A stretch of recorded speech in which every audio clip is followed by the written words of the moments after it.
Okay, so it's Tuesday. Okay, right. I've got something to say about this video, haven't I? Yeah. What was it again? Oh yeah, Lawnmower Guy. There's this great film, right, called Lawnmower Guy, and it's about this guy, and he like he takes over. Hang on. Right, let me start from the beginning. What he does is he meets up with this doctor guy, and Dr. Guy is a kind of wizard at doing things with monkeys, to make them more intelligent, right? Mainly chimps. And so what he does is he gives the lawnmower guy like these injections and puts him in this twirly machine with like this virtual reality machine, like a headset, and makes him like into like a professor. Well, 5 professors or something, pretty clever. Like Einstein, but with an older brother as well added on.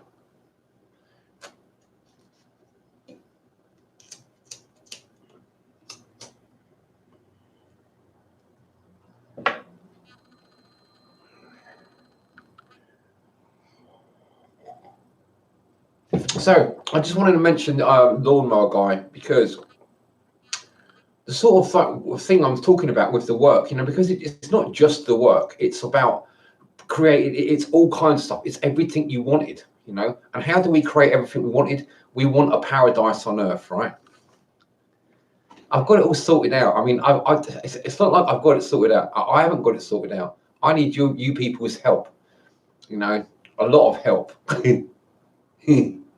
Just put me in a fucking a white van and send me to the fucking mental hospital. Ah, dear. Okay, but seriously, is there such a thing as seriously? Anyway, yeah. So what you can do, right? Setting up the work. We need all different types of people. If you're not that intelligent, you're a grunt. That's great. We need grunts to start off, like sort of sweeping up stuff and carrying stuff, doing like waiting jobs, carrying food from the kitchens to the tables, that kind of thing to start with. But you're also going to be in the environment where we're creating new people, a new world, so there's going to be like things that's going to help you regrow your brain, make it more plastic, become younger, become more like the real you, make you sort of be more you, the sort of you want to be, and be surrounded by people that are also being more them, so the people that they want to be. So it's about creating a community that you want to be around, the sort of people that you want to be around. But also we need all sorts of people, people with all sorts of qualities. But everybody's got all sorts of qualities. We can all adapt them and change them and become brainwashed in a really specific way. So I can control you all and have you as my secret army, like my special army to protect me against the world and my imagined enemies.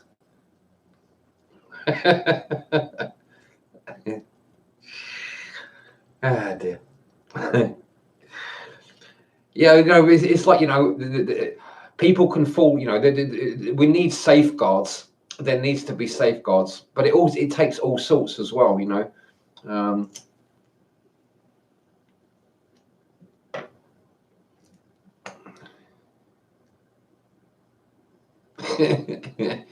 It's just it seems much straightforward, since doing the work and moving forward like this, I'm thinking more clearly.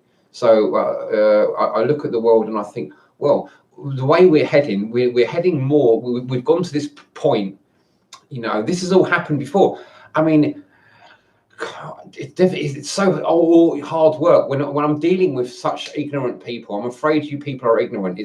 You've been to the school, right? Most of you have been to the school. You know, my typical viewer has been to school, so therefore you're stupid. You've been dumbed down. You're ignorant. They don't teach you proper history in school. You have to go and learn it for yourself, you know.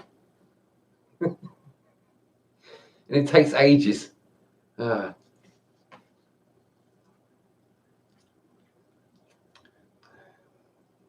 I'm glad nobody watches my channel much, because it's like, as far as I'm concerned, I just speak the truth, you know, and most people can't handle the truth. So I'm glad most people aren't here, because they couldn't handle it anyway. But anyway, we've been dumbed down.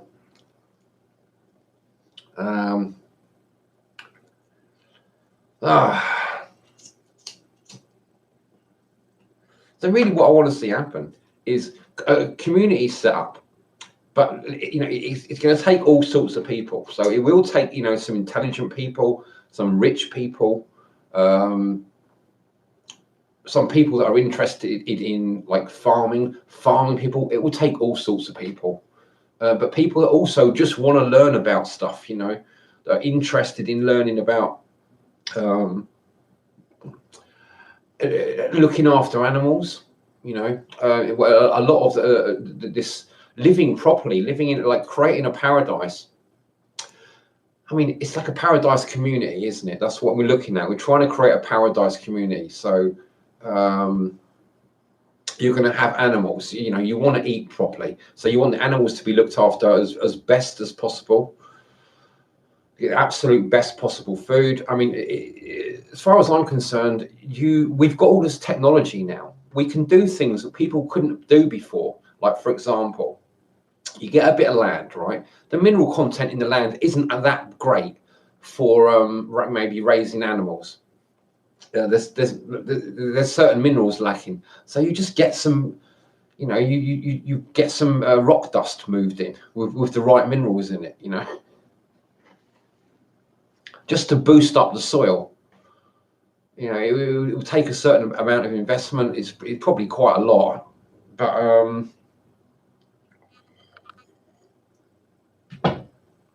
you know, you do it right. You know, you get just the right amount of minerals, as much as you can, so that the soil is optimum. You know, you've got all the right minerals, and then you cultivate it in like permaculture techniques, so you keep the minerals in the soil. I mean, this is something that probably a lot of people don't know about, but I mean, there isn't really much research about this. I've just worked it out. Since I've been doing the work, I feel like I'm thinking more clearly. It's difficult to prove this without being able to create a proof of concept, like institute or, you know, experiment or something. But the thing is, it's pretty straightforward. If you've got like, and it's actually very difficult at the moment because of all the pollution. But it used to be that you could get like, there would be salmon runs, right? So all around the world, you know, you would get salmon coming up the rivers at a certain time of year. So you'd easily be able to harvest them and eat all the meat, and put the bones into the ground, or just, you know, on the surface of the ground, and the minerals would go into the soil. Typically, people done this quite high up, you know, where the salmon are easier to catch. When the streams get narrower, higher up, so the salmon are easier to catch. You know, you can virtually just pull them out of the water, catch them by hand. They leap out at you, you know, so you can just catch them. And so people used to do that. And then all these minerals are going into the soil. Plus you're adding, you know, people used to shit in the ground, right, in the woods.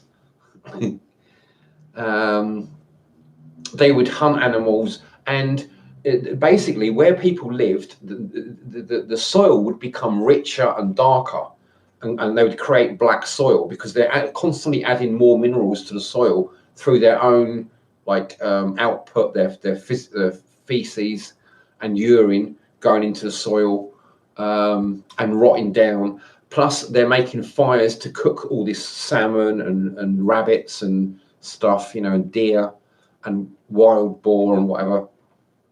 And all the bones are just sitting around, and they're gradually breaking down in the sun and the wind and that and the rain, and going back into the soil. And so all the plants they grow in the area where they live tend to grow really well because of all these nutrients that's constantly being put into the soil. You know, we're the top predators. You know, when I think of the Bible, when it says man was made in the image of God, I think of it in terms of we're the top predators on the planet. You know, apart from that, I don't think there's any. We've got no justifiable way of associating ourselves with God. You know, except insofar as that we are the supreme predators on the planet.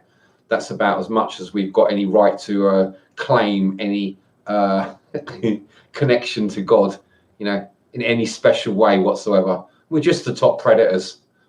You know, it doesn't make us better. It only makes us better in terms of we're the top of the food chain. That, you know, it doesn't make us better than everyone, all the others' life. We're all part of the same thing. We, you know, we can't exist without the rest of the food chain. So it's like a matter of balance. That should be obvious to people, you know.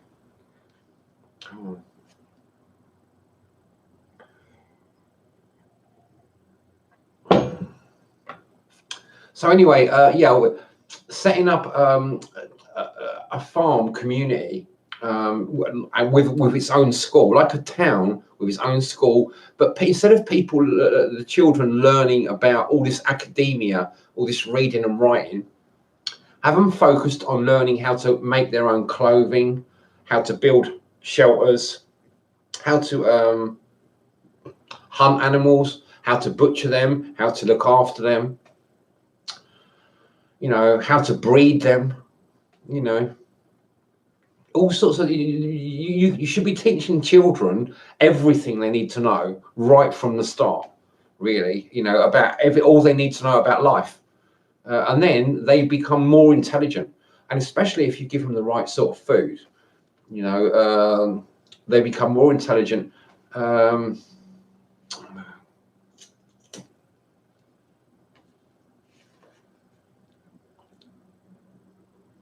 We need we're looking at some like difficult times ahead, and or at least interesting, when it's just the same as really difficult, you know.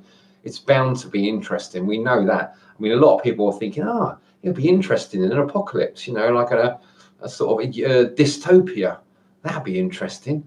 I'd like to live in a dystopia. I've seen some really great films with like really emotional scenes, you know, that have like really touched me, and I would like to sort of like connect with that in a really real way by just living in a natural, I mean, full-blown Earth dystopia kind of future. That would be so interesting, you know. I mean, ah, dear.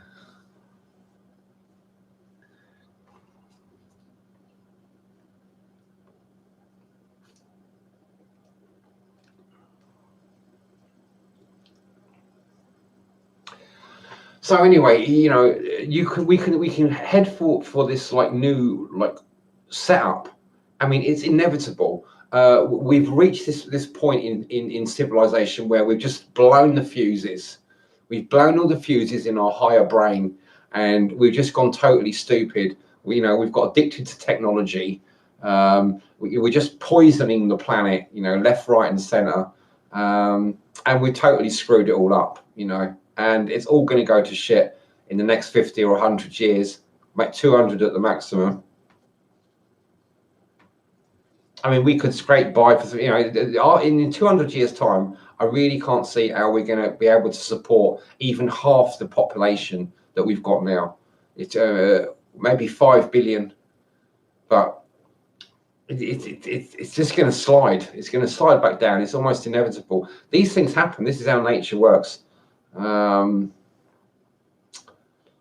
So that's to me, that's the future that we're looking at.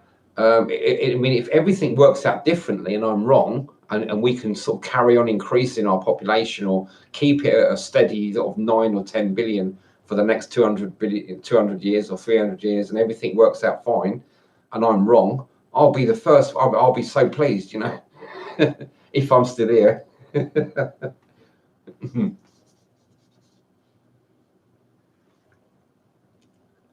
But to me, it looks like people have like really screwed up, and we're heading for like a real like sort of dystopian apocalypse. It kind of seems inevitable, and so as an insurance policy, you know, it would make a lot of sense. I mean, as an insurance policy anyway, this is the thing. Looking at it like this, right? It's not like such a big deal. I mean, unless people are just really overly paranoid. But you know, we need paranoid people to sort of like put questions up and say, look, what about this? What about the CIA? What about the FBI? You know, and so we can like find ways of making sure that those people can come and look and watch what we're doing and keep everything, you know, stay on good terms with them. You know, I suppose why not? You know, it's not like we've got anything to hide. Um,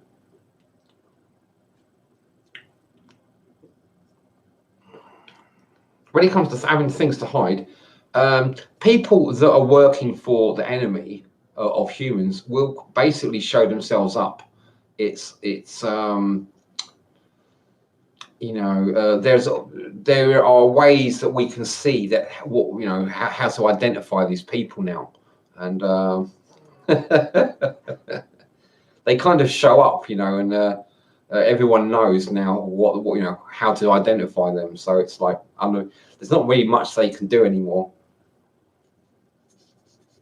But still, they've got a like kind of machine-like thing in progress, and people kind of need to put a stop to it by disconnecting from the matrix and to stop them having your power.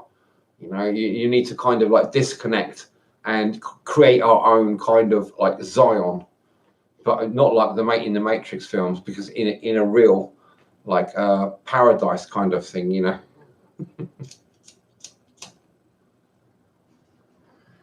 Ah dear. Well, what it is, right? It seems like the obvious thing.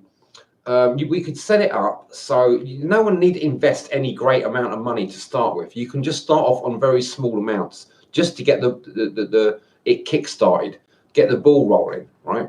Just very like token amounts, a few dollars, you know, just to get the ball rolling, just to show interest and some sort of like, this sounds like a good idea. I don't want to invest all my life savings in, but we can start looking into it, you know. And if you get more people interested and people sort of like helping move the idea forward, and it's not just one person making videos who only like a handful of people watch, you know, then the ball is like the snowball effect. You know, it's an idea that's reached its time. We need to create a new sort of tribal units that are savvy, you know, that are connected to the greater world and understand all the implications of what it means to live in this modern world, and but are also detaching themselves from it, becoming aloof, you know, disassociated from it purposefully, so that they can maintain an organic, natural connection to the world and our food, you know, and create a seed for the future, like seed generations for the future. And I'd like to see this happening like everywhere, all around the world. People living as close to nature as is possible, while still keeping a sort of tenuous and like conditional link with the outside world. So for some sort of trading going on, it would be really one of the things that would be important would be trading the right kind of technology and information and stuff. And for example, having teachers come from other places to come and teach new techniques and new knowledge from the outside world, but predominantly to keep access to technology and the written word quite restricted in the community. But you know, you need to go and watch the Lawnmower Guy film, and you can if you just go and look up Lawnmower Guy, put in there Lawnmower Guy director's cut, it will go straight to the director's cut, and it's like 2 hours and 20 minutes now, whereas it used to be 148 minutes, I think, the normal version. So you get an extra 32 minutes.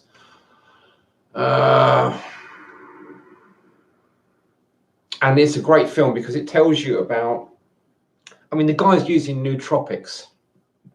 This is from 1992, this film. He's using nootropics.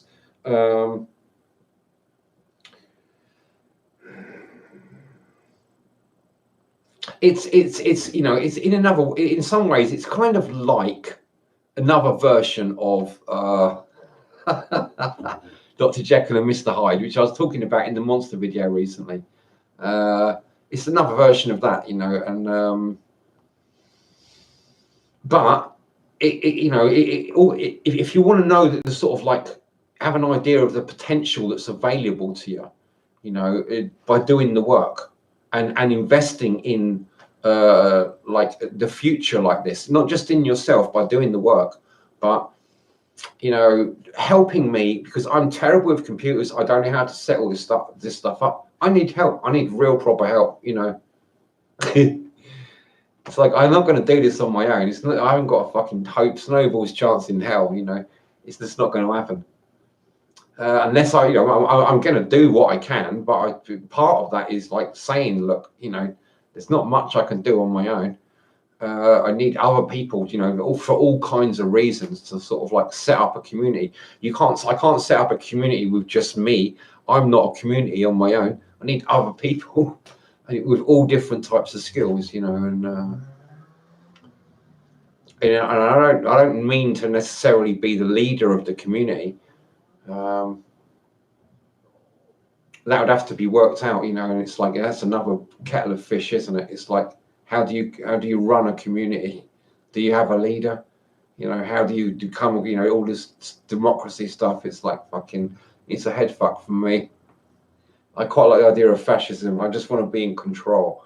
You know, I'm a bit autistic, but I understand that most people, in order to have a community, I have to have people that are probably going to not like that idea very much, and we'll have to make some sort of compromise, which I also hate as well. But it's a good idea, you know. As far as I'm concerned, we need tribes. I mean, I'd probably have to settle for something like a shamanic role. That would probably be okay. I have to settle for something like a shamanic role where, you know, I had certain power in certain situations, but otherwise not very much. And other people would just have to work it out, the rest of it for themselves. And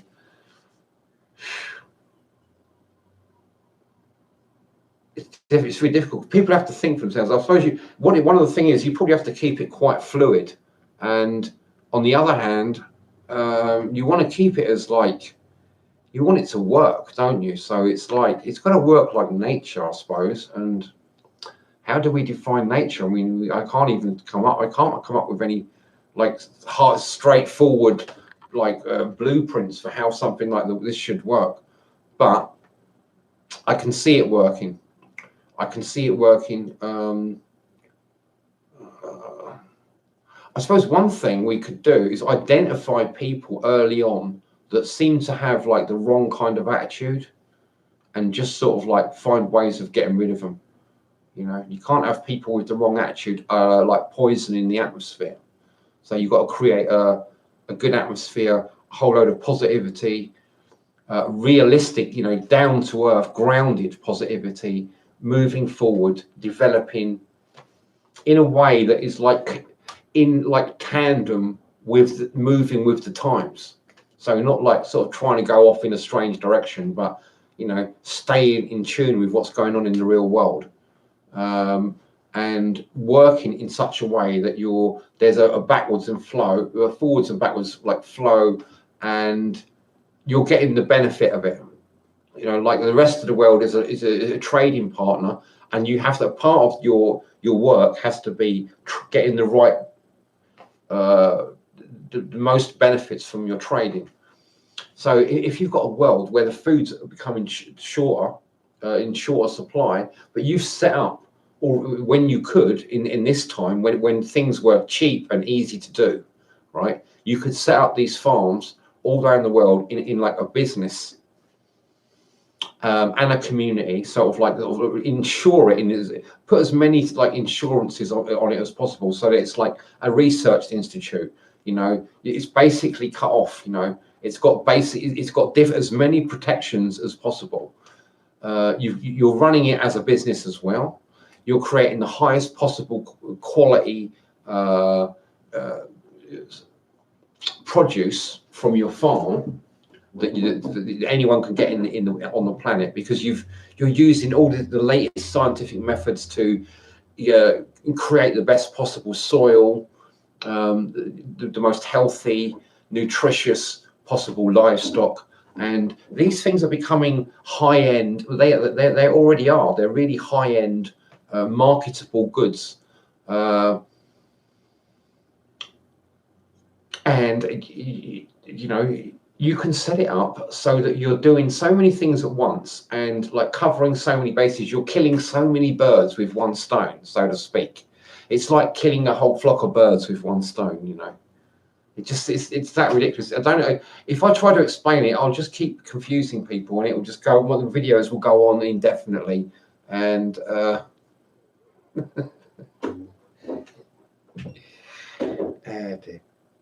okay.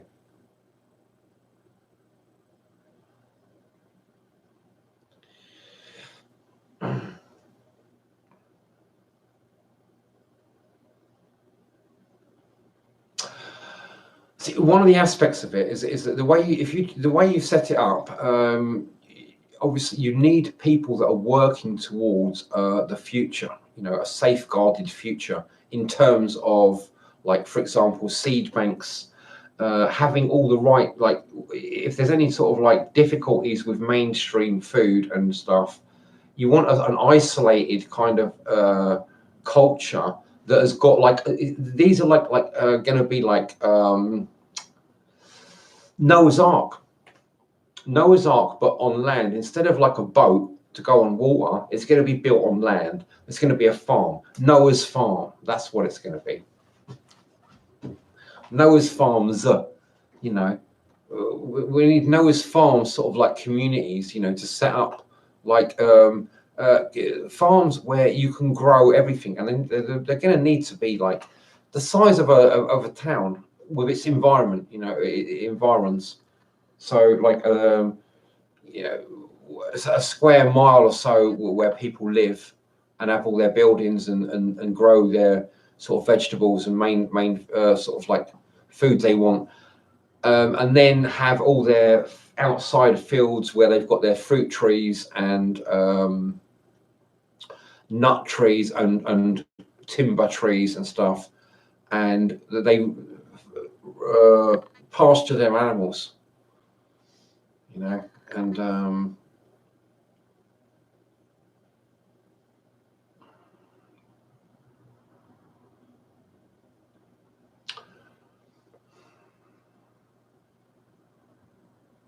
so, you know, you set up a whole community with, and so part of people's children's schooling will happen automatically, and they will see like how to grow food, how to raise animals, how to butcher them, how to cook them, how to make clothing, how to make buildings, you know, how to make fires, how, you know, all the sort of things that you could want really to know is basic living. We've basically become disconnected from it. So much of the stuff, you know, we make fire with this, you know, this is fire, you know. But that's not, if all this falls apart, you know, even if it doesn't, it's like I think it's good for the mind and the soul to be more connected with, and it's definitely good for the body to be have a more natural life. And it's also going to be a good idea in terms of it being an institution, a research institute, We want to find out if people living a more natural life without the written word, without the technology, and eating more natural food, without any preservatives, and just like in a close-knit community, is going to make these people healthier and better off, because it's inevitable that they are. It is, but the thing is, you're still going to have to do it as a research. It has to be taken seriously. We're going to have to do it as a research institute thing, and for the sake of like you're having to give these people a bit of like time to clear out all their mess. You do this research, maybe it's going to take 20 years, 30 years for you to come up with some results. But in the meantime, what you're doing is you're creating like a protected sort of seed bank of like animals and plants. Like, you're going to have to grow all your own fruit and vegetables and stuff. And so you're going to have really hardy crops, things that you're going to consume right away. So completely different sort of like seeds and plants to what they're selling in the supermarkets, and in mainstream culture. You want the old-fashioned sort of like stuff. So it'll be keeping all the stuff that we know grows well without pesticides and is really nutritious and tasty and beneficial, and then people are going to have to like carry on doing the work that's gone on for thousands of years of like breeding the best quality things of these herbs and different vegetables and fruits and stuff to make them better and better. We're by accident we keep coming up with better different stuff, and it's always improving. We have to keep it improving. And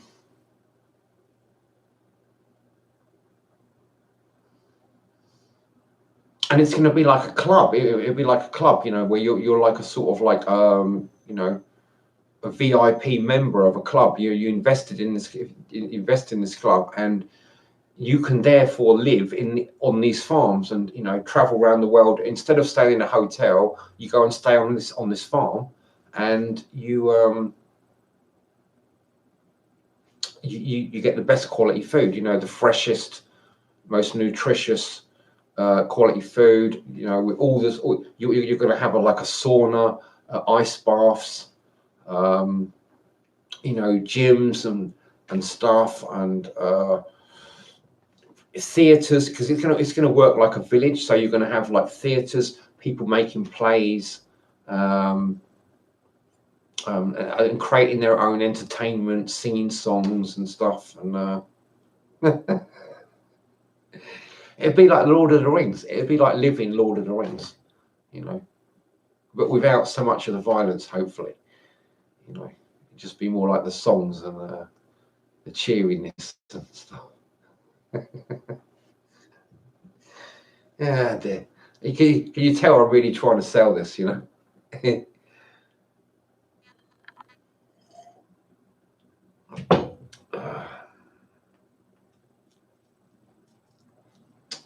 I smoke all that already?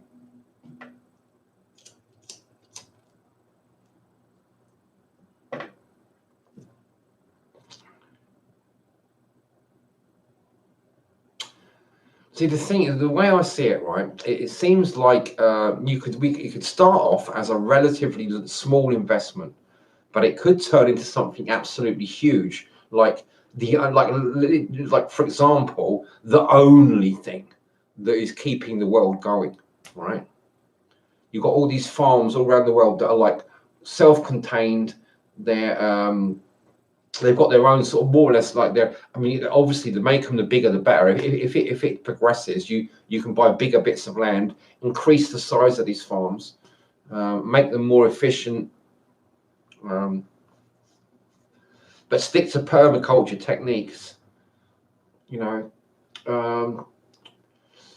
As far as I'm concerned, the sooner these things get started, the better, because you can do more work as far as I'm concerned, in theory, you can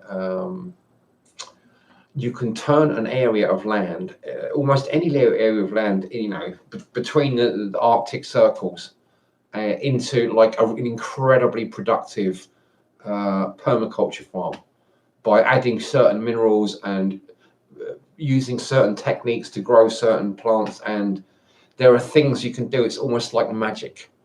You most people probably wouldn't be able to understand it or believe it unless they saw it. But it's being done already now. Right. So why do I feel so strongly about this? Why am I pushing it? Because we could buy quite a big bit of land, basically like almost like desert, and turn it into something like that's producing vast amounts of food and profit in like, I don't know, 10 to 15 years, hopefully, maybe 25. That sounds a long time, doesn't it? I mean, obviously you'd want to start it,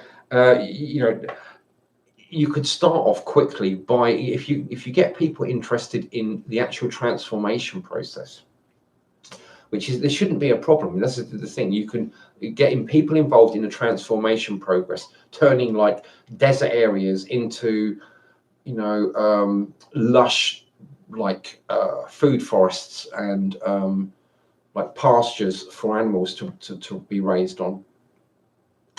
And it's relatively straightforward. I mean, they're doing this in China at the moment. It's not like it's very difficult. It's pretty straightforward. We've got all the technologies. We know how to do it. It's cheap, and there's kind of still loads of land that can be bought up cheap. At the moment, it's not really producing much, and you could just buy that land up really cheap, like the hundreds of square miles in theory, quite cheap. Just for like a few $1 million, and maybe a few tens of millions of dollars. And turn it into a huge, like, industrial, like, not industrial, that's the wrong word, industrial sized permaculture farm research institute, holistic management research institute, and turn it into a big town that is like relatively isolated, has relatively little contact with the rest of the world, but is focused on holistic living in all ways, so that and looking at its success and well-being, like the Human Potential Institute, but as a functional town, as a putting it into practice instead of it's just being theory and experiments. Put it into practice. With all the knowledge we've got nowadays about how the body works and how DNA works and stuff.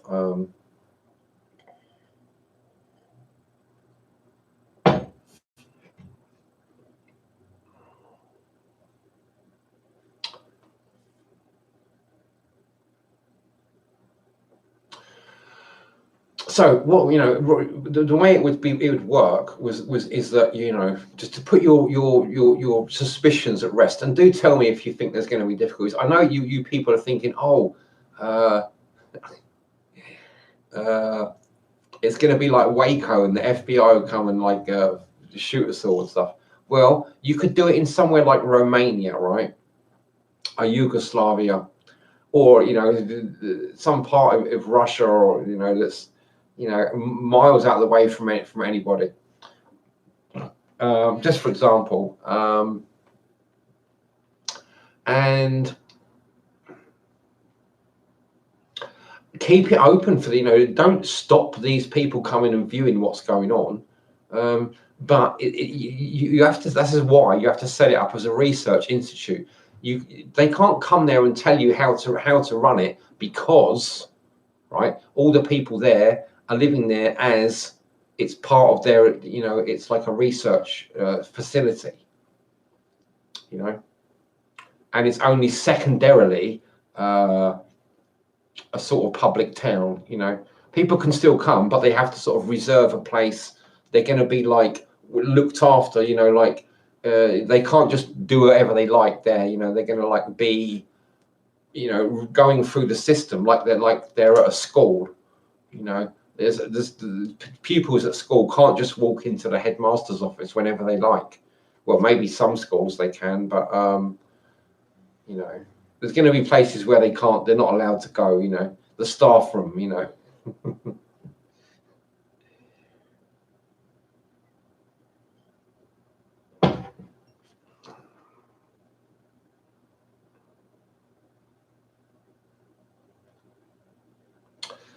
Ah. So you know, yeah, there's going to be a need lots of people to run a place like this, and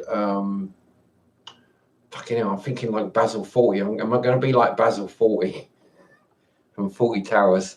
Oh no. Yeah. So you know, I've got the idea. I've got some energy for certain things.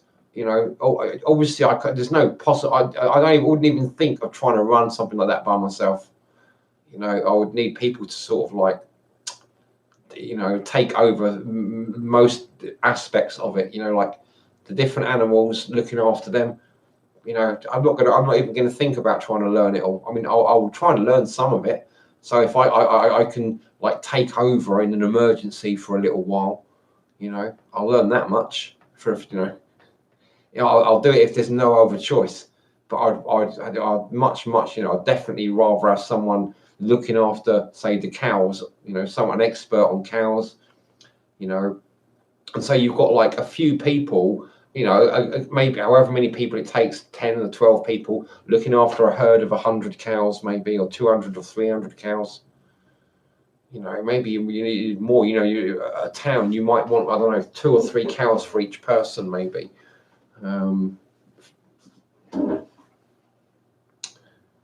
As a general rule, because, you know, I'm just guessing. You know. And then you're going to want sheep and maybe goats for different ways, you know, eating different sorts of crops and getting different produce. You know, turkeys, ducks, chickens. They seems like a reasonable like combination. Pigs, sheep, goats, cows. I mean, in somewhere like Europe, and in most places, most like subtropical places, you know, that'll be the basic setup. And then, you know, like quite a lot of fruit trees, nut trees, and then like fields where you rotate crops, like grains for making beer and stuff. Unless you didn't want to drink beer, I suppose, or for ceremonial, like, you know, things. You know, you can. I'm sure it's like there is a place for grains, but they're like, I see them. You wouldn't eat much more grains than you would eat like spices, like cinnamon and stuff. You know. Well, I don't think I would. You know, I think that's the best way to have them, just in like very small amounts, just as like a sort of ceremonial like food. Like it's like a religious ceremony, you know, like the wafer in like the Catholic thing, you know, just like a little bit of wafer now and again, you know. And I wouldn't have it every day, you know, like they do it every day, like it's like, or maybe once a week, you know, or I'd probably do it like a few times a year, you know, maybe binge out once, maybe, or a couple of times during the season, but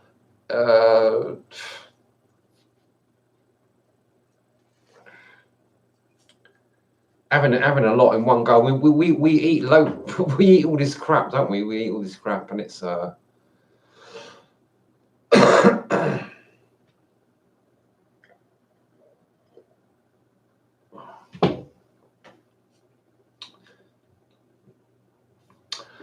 So anyway, yeah. Well, another thing about this, people can come there and they can do the work. Not only can they like learn about stuff, the thing is you can fit so much into the time of, you know, into your day. One of the things we can do in terms of human potential is to see how much people can learn and take on board in the shortest space of time in the easiest possible way. you know, by just getting the right sort of food, the right balance of like lifestyle and exercise and, you know, nutrition and, you know, things like that, and all these different inputs. So, and combining it with like the best of modern research, which has got the least amount of negative impact in the world. So, you know, I don't see why there shouldn't be room for biofeedback training, you know, although how are we going to pass this stuff on to our kids?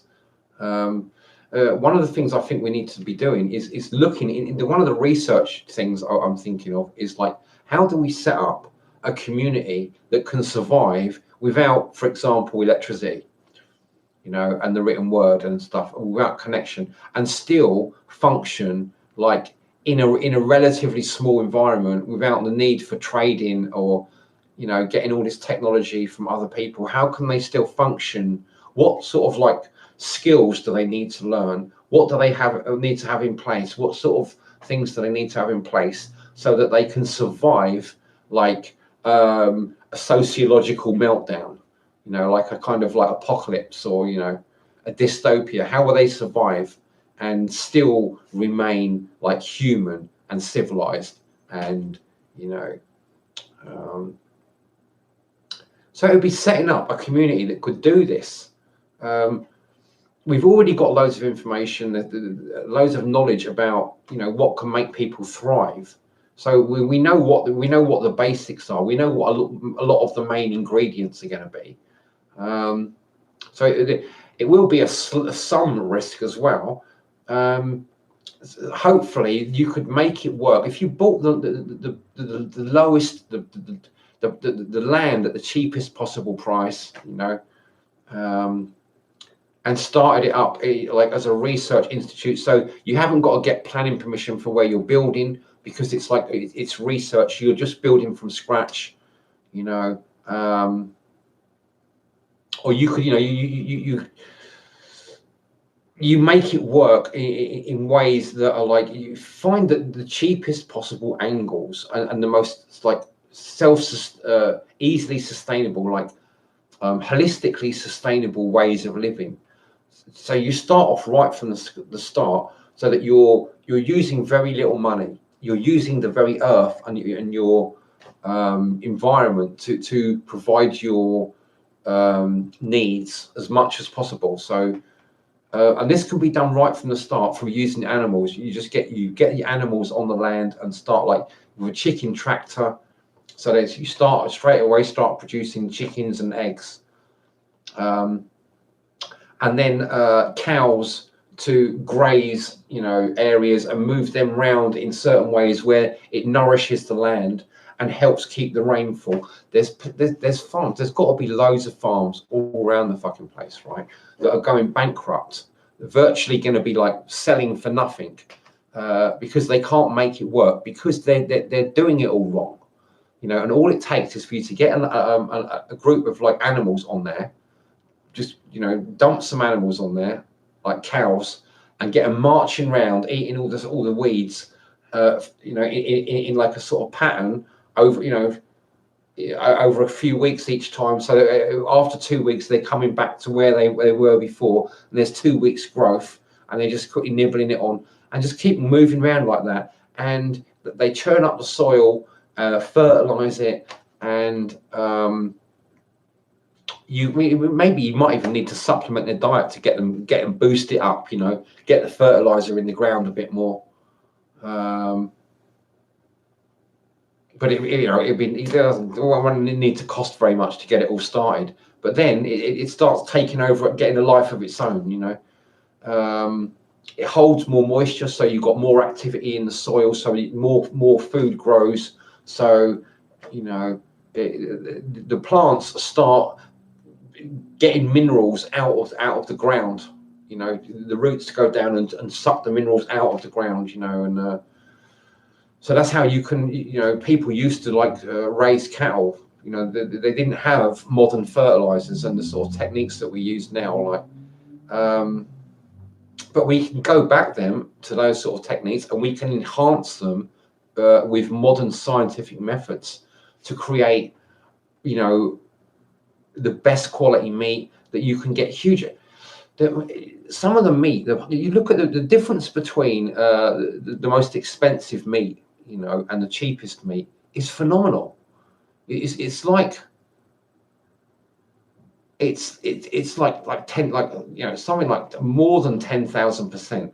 I'm sure of it. You know, I'm sure you can get a beef for like £100 a gram. Not £100 a gram. A pound for 100 grams, yeah. But you probably can have to pay like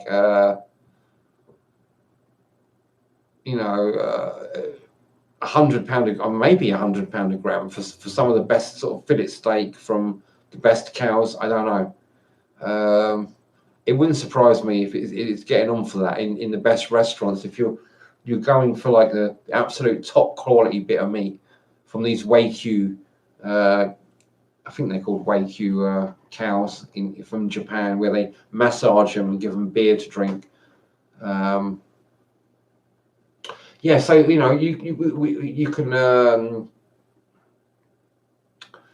raise not necessarily that kind of quality, but very high quality food quite easily.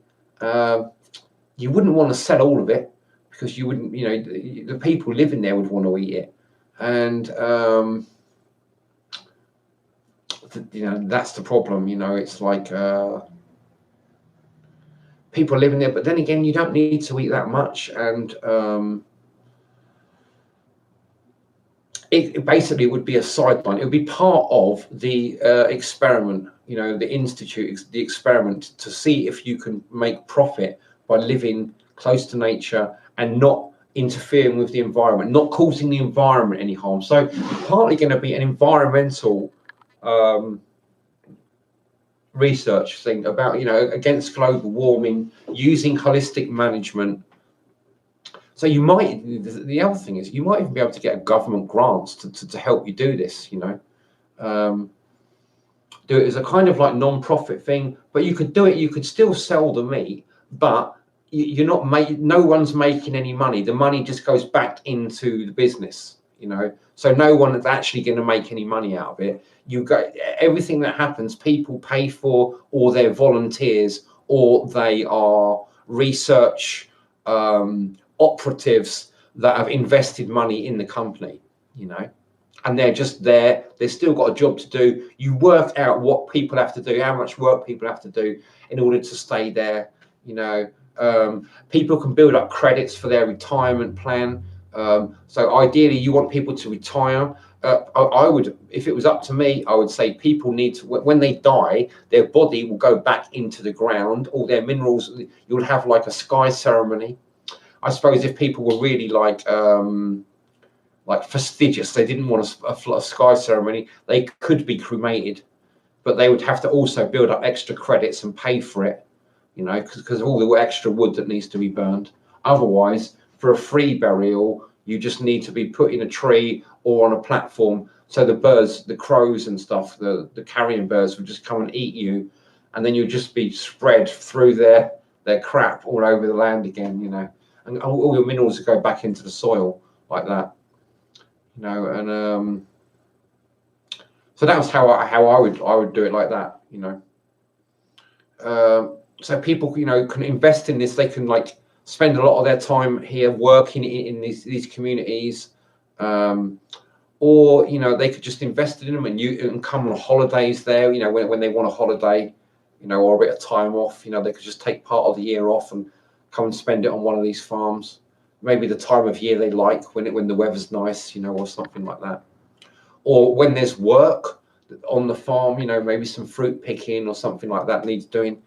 And so they come and work whilst they're staying. So they get to stay and eat really good food. They've got a small stake in the business, you know, a few $100 like shares, worth of shares that maybe will increase in price, but that also enables them to be a research operative. So they can come and work but they're not just working. They're going to maybe work 4 hours a day, 5 hours a day, 6 hours a day, or even maybe 8 hours a day.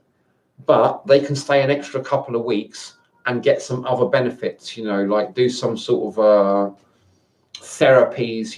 Like some sort of massage or cold therapy, or learning to be like a Buddhist monk who's meditated for 25 years in a week. That kind of thing. Stay in a hotel that will make you feel 10 years younger.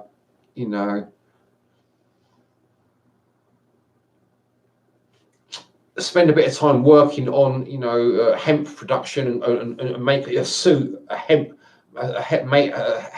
suit made out of hemp, where you've contributed and learned about all the production of hemp cloth, from growing it and stuff, and processing it and all that, and then like making the cloth, and then cutting it and sewing it all up, and making yourself a nice suit or outfit or something, dyeing it, so you could spend a week, learning about all this stuff, and at the same time making yourself a suit as well, and whilst doing the work to help, like as a helper, like a sort of kind of apprentice, so there seems like there's all kinds of options, and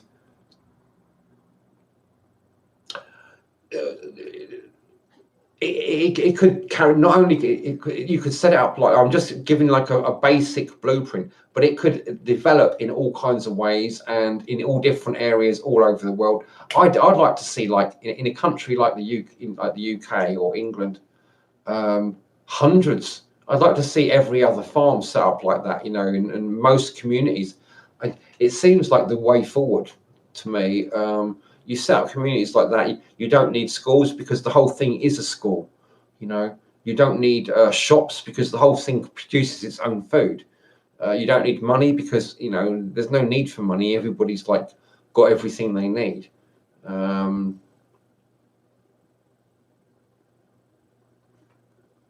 It just seems really straightforward, really simple. I think people are frightened of the simplicity, maybe. I don't know.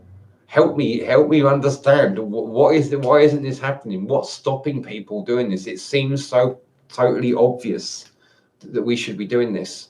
People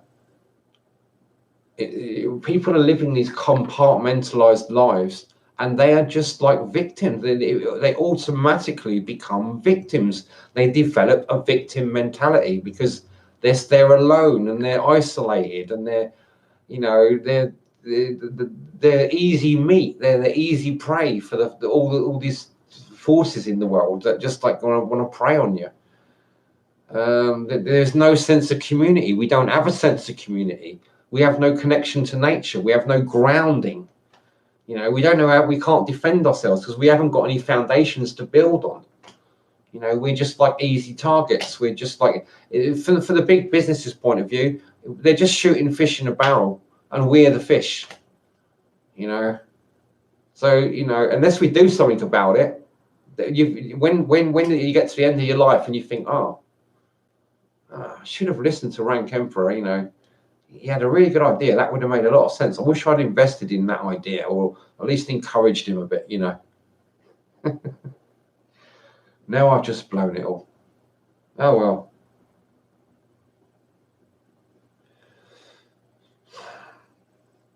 Maybe you guys know better. Maybe I'm just a dreamer. You probably think I'm a dreamer. I suppose I'm not going to find out. And another thing about marketing. I mean, if anyone can listen this far through the video and they think it might be a good idea, maybe I need some like marketing techniques, how to communicate with people, how to win friends and influence people, or something like that. Because I don't seem to be getting anywhere with these ideas. And although it's just getting it out like clear, that's one thing. I'm still trying to do that. It's like I can see it in my mind. It seems totally obvious. Why aren't we doing it? Why aren't we even talking about doing it? It's all very well being a visionary, but it's like getting other people to sort of take your vision seriously. Ah, dear. So let's try and recap. Yeah, just create a new tribe with like holistic management and nootropic and biohacking techniques to create a kick-ass, uh, supercharged community, which is going to be like paradise on earth. Simple, isn't it? Just do it. Let's just do it.